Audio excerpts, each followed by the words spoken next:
Oh God! I think you shot out my face.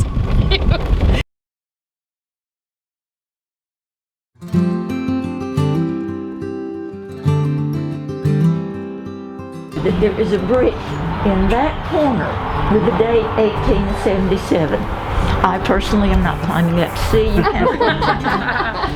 As he said, the white columns in this porch and that porch are not original to the house.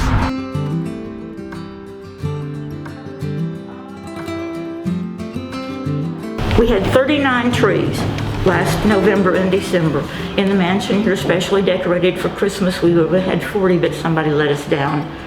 But Jeff had done just an outstanding job. Jeff, whose office is here, and he's in charge of renting the mansion for events. He had done an outstanding job of decorating.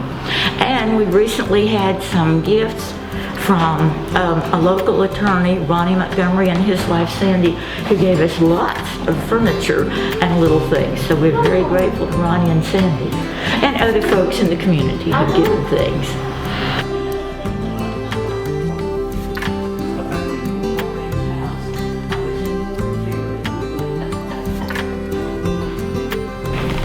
I saw this sign somewhere in Cumberland Gap that said, all because two people fell in love. Well, this is Robert M. Ely and his wife, Susan Gibbs Ely, and the house is here all because they fell in love. And they had 3 daughters. The 3 daughters. Annie, the youngest, Margaret, my grandmother, and Mary. And Mary is the mother of the red-haired lady, Maureen, there. And this is Uncle Jack. Uncle Jack played a very significant role in this family because, well, to give you more of Robert's life, his mother died very soon after he was born. His father's mother came to raise him. And then his father died when he was only 4 years old. Oh. So pretty much when he was born, Uncle Jack was a little boy. Uncle Jack was born a slave. And Robert's grandmother said to Uncle Jack, "This is your baby, Jack. You are to be everything you can to him." So Uncle Jack was there when Robert was born. He was there when he died. And Uncle Jack had a significant influence. Like, Uncle Jack and Robert's grandmother did not like the woman he was courting. So they sent for Susan to come from Missouri. Plan worked like a charm. They fell in love. Mary had the 3 daughters. Later, when my dad and my dad's first cousins, each of the 3 daughters had 1 child. When they were dating, Uncle Jack did not like the young man that one of Daddy's cousins was dating. He said he stepped it too high. I can't remember the other 2 things, but anyway, in Uncle Jack's opinion, that was not the man for Maureen to marry, and she didn't. Okay, Uncle Jack, look at you. There are lots of Uncle Jack stories in the family.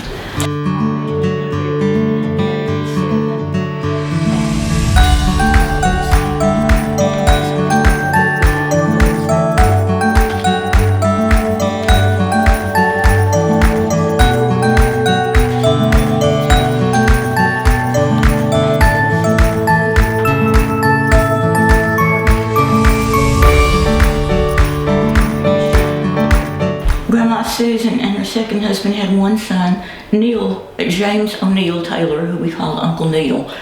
But still, they said they had so much company, that people would come and stay for months. Oh, wow.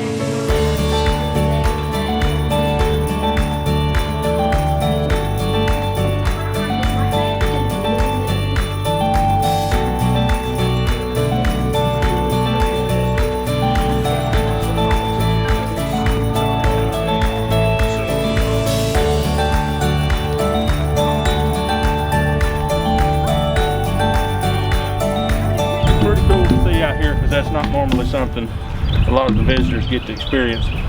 This is my friend Marcus Jones, ladies. Hi, nice to meet you.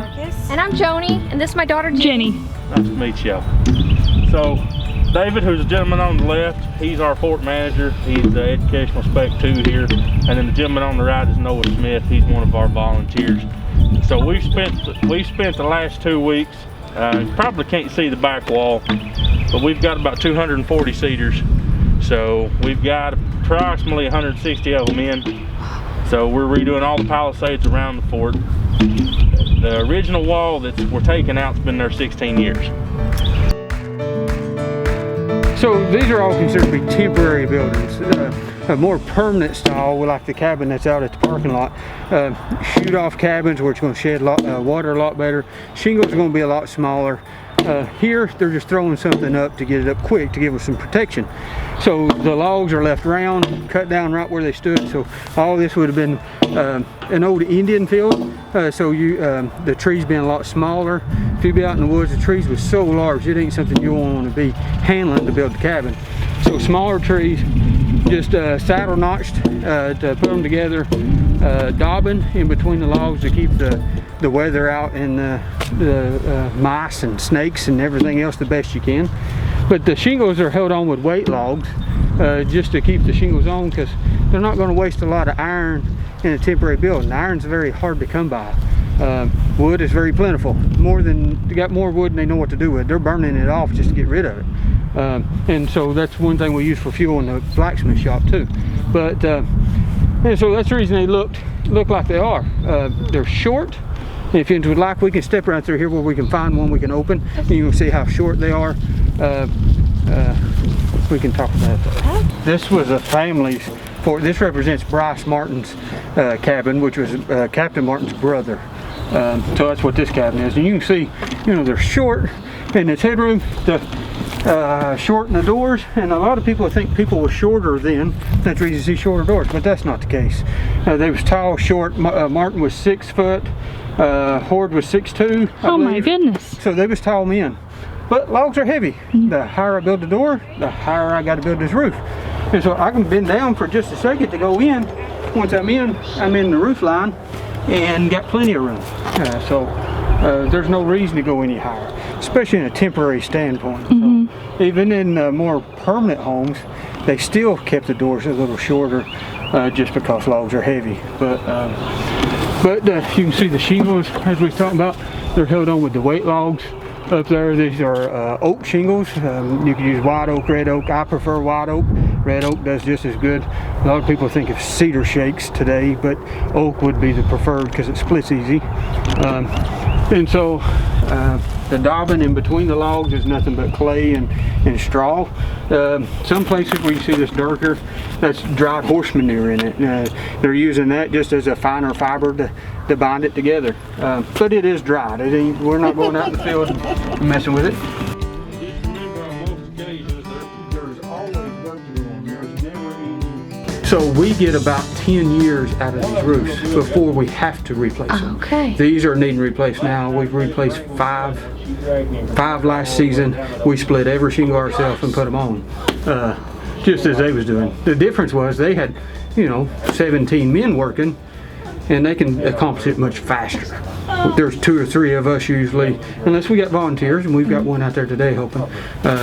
So it takes us much longer than it would then. So this is just some scrap pieces, but this comes out of a log like this. This is a quarter of a log.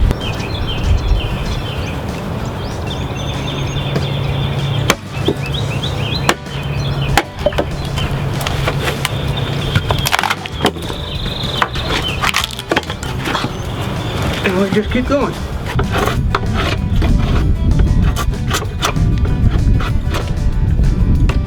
And so then I can shade that down to a good slick board. Now, in a board, that's all a shingle is a board.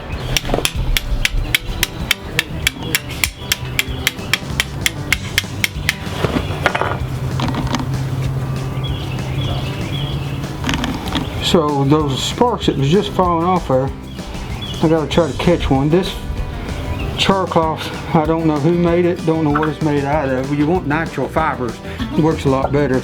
And this looks like some canvas, so this may not work. We'll find out. Yep. So we caught that spark. So Mr. Jones getting us some cedar bark. Thank you, sir. Get out of the wind over here. That may burn up for you. Ready?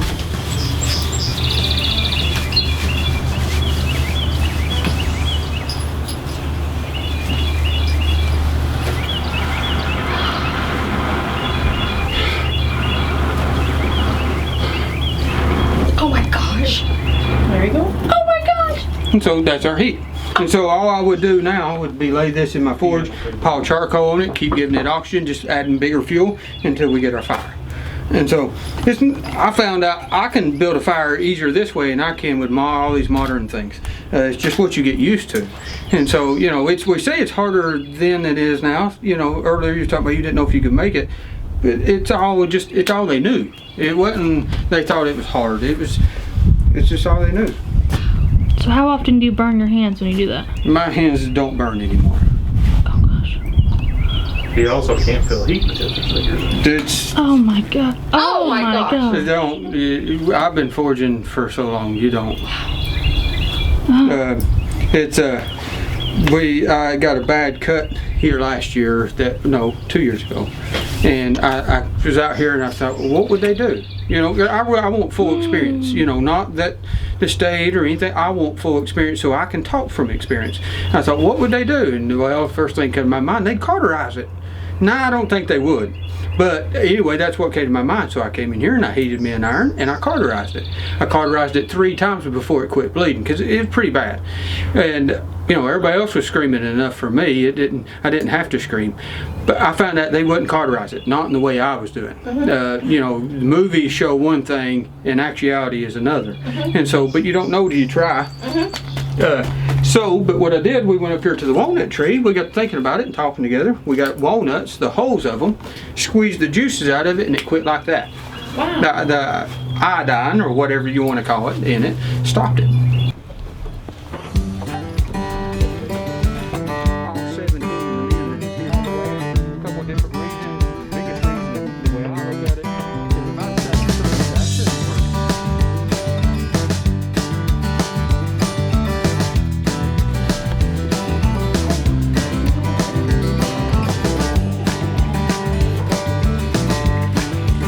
LMU has over 33,000 living alumni all over the United States and the world. So it's my pleasure to get to connect them to each other and back to the university. So that's what my mission is to keep everybody connected.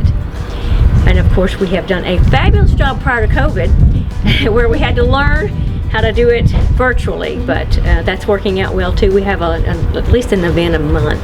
Oh, very nice. And so we're doing lots of things. We have an active book club. We've done an author study with LMU authors and got to do that virtually. We've done a series with the Coffee and Conversation with the President. Very well received. Wow. People enjoy that, and it's a casual sit down kind of hearing an update from him and then letting the alumni ask questions of different things that's going on. So that's really popular.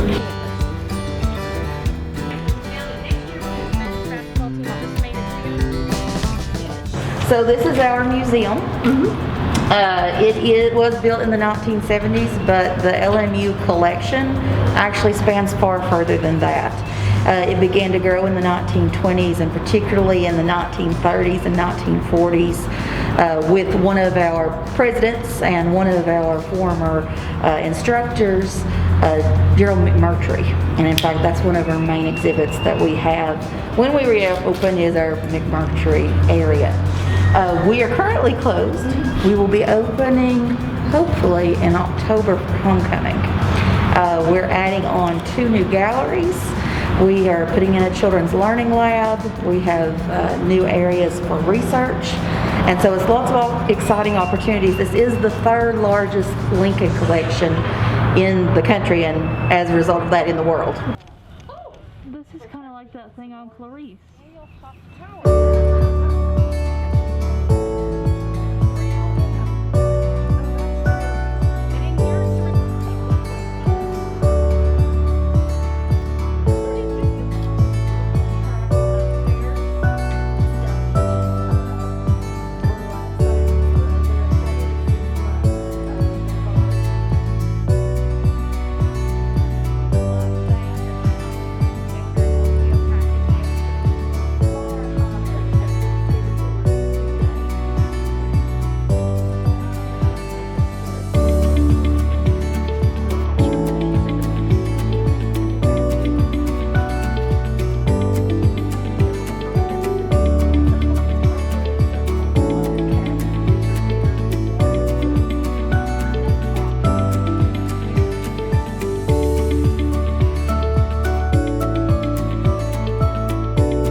Wow. Ooh.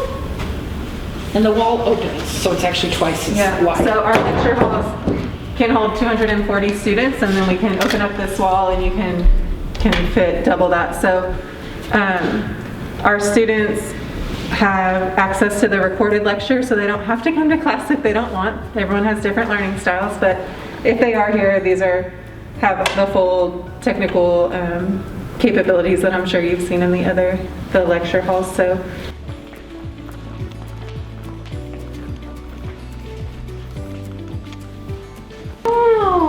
something super unique about our program is our integration of professional skills throughout the curriculum. So from semesters 1 through 6, while we have our students here, we teach them professional skills. So how to greet a client, how to have that exam room interaction.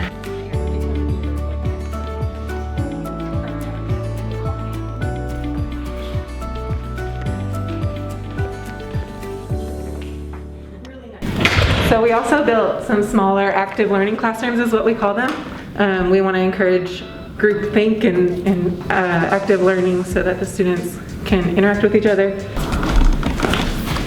So our osteopathic medical school uses this simulation laboratory, and there's several of these rooms to simulate live patient interactions. So these models actually breathe and have blood pumping through them and do all the things that a student can check the vitals. Through this one-way mirror, they can be monitored. The patient can talk, so someone's in here with a microphone talking through that patient. So it provides a real-world example of a hospital room for these osteopathic medical students. So how long have you been a part of the club? Well, I was born and raised here. Started playing golf here early 70s and just fell in love with it. And, back in the day, this golf course was pretty awesome. Golf was thriving. All the coal industries had a lot of money in town, and the men took care of us. Growing up, they told me what to do and what not to do. But I was very fortunate. I fell in love with the game of golf. And I came back here in '96 and was a golf professional. I'm a PGA member. Oh, fabulous. So I moved to Castleberry, and then went to Lexington and moved around, and finally came back here and was a golf pro here for 5 years. And that's the rock that is in the geologist book. A long time since I talked to those guys, but there are just little stray marks up and down on this side here that make a mark that defines it as a shatter cone. So this rock was under this boundary and got pushed up when the meteor hit. Okay. My purse will go where the bag goes, so we'll make this official. You might need to turn the key on. It might be turned off or on top. Oh, okay. All the way over. There you go. Okay. And then we're going to make a U-turn right here. Okay. Dear Lord Jesus, please don't let me die today. Oh God. Tony, if we die, you better take my camera and post this video. Don't get me laughing. Oh God, you pee your pants. No, I peed before I got here.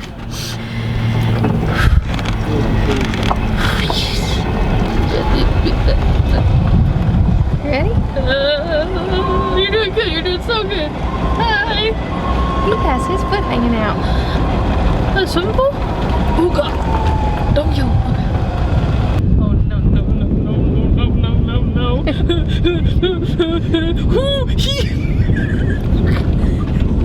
Oh God. I think you shot out my face.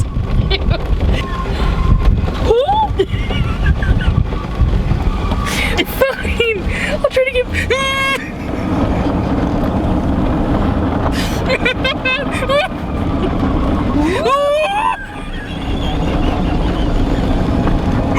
Oh my gosh.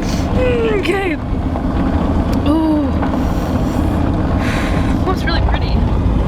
See? Here goes no. Oh! I don't like when you say woo. You don't like when I go woo? I wonder if you can hear us. You're so silly. Second half. He does. Well, that's the Middlesboro pool. I don't know if y'all. Oh, over there. Again. So that's the city pool. Okay. It's open now, and they allow free swimming to all the kids. Really? Yeah. Oh, yeah. Oh no. Gotta get a running start on that one. No. Oh, I didn't do the thing out.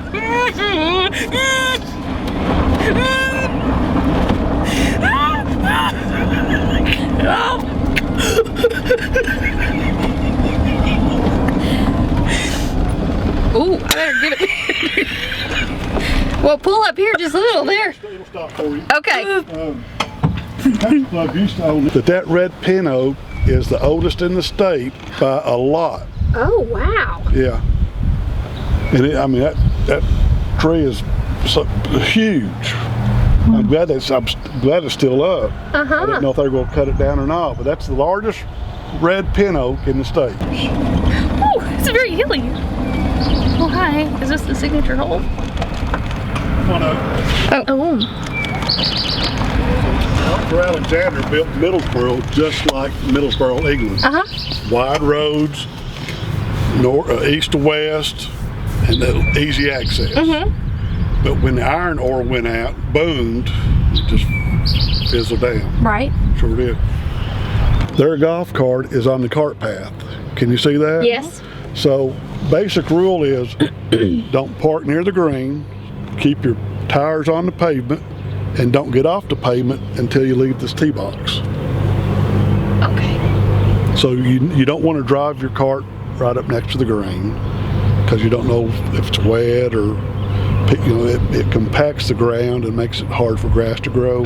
So it's basically keep your tires on the cart path when you get to the green and until you leave the tee box. So they should stay on it all the way around till they loop around. And this is a par 3. Okay, so this is a par 4. This is a par 3. So you see the tee box back there where that sign is in the bush? Oh, yes. That's where they start from. So it's not a very long hole. Okay. So they should hit that golf ball on the green in one shot. And then 2 putts for a 3. Oh no. Oh, there's a branch.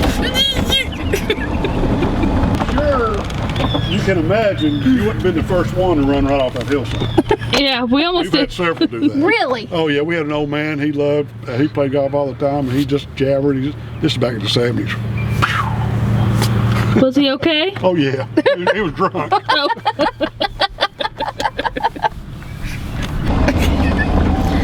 The one in Miramar was not as hilly.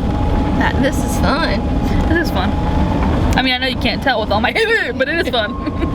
That's what I like when I'm having fun. Oh, we get another little doodle-doo. We haven't even gotten to it yet.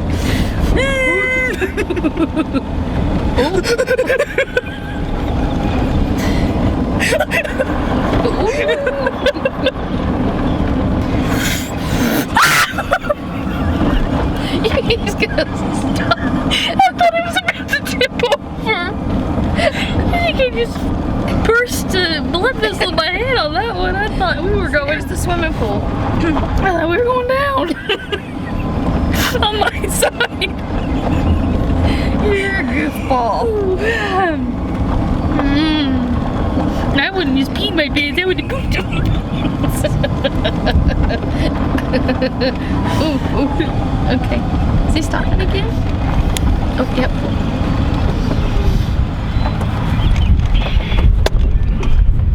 So this is 30th Street, right here. And that was the last street that was supposed to be part of the town. Because that's the wide, see how wide it is? Yes. But it never developed. Just never quite made it. So downtown Middlesboro is 20th Street, So 30 blocks, he anticipated the town being that big, And it didn't. and it didn't. Oh, I gotta make a little fast turn here.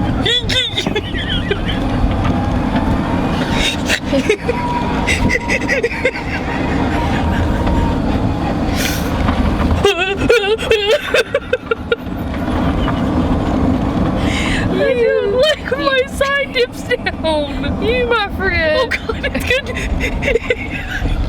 You, my friend. I hope my doctor. Do you want me to park behind you? Okay. I hope my doctor doesn't watch this. Oh.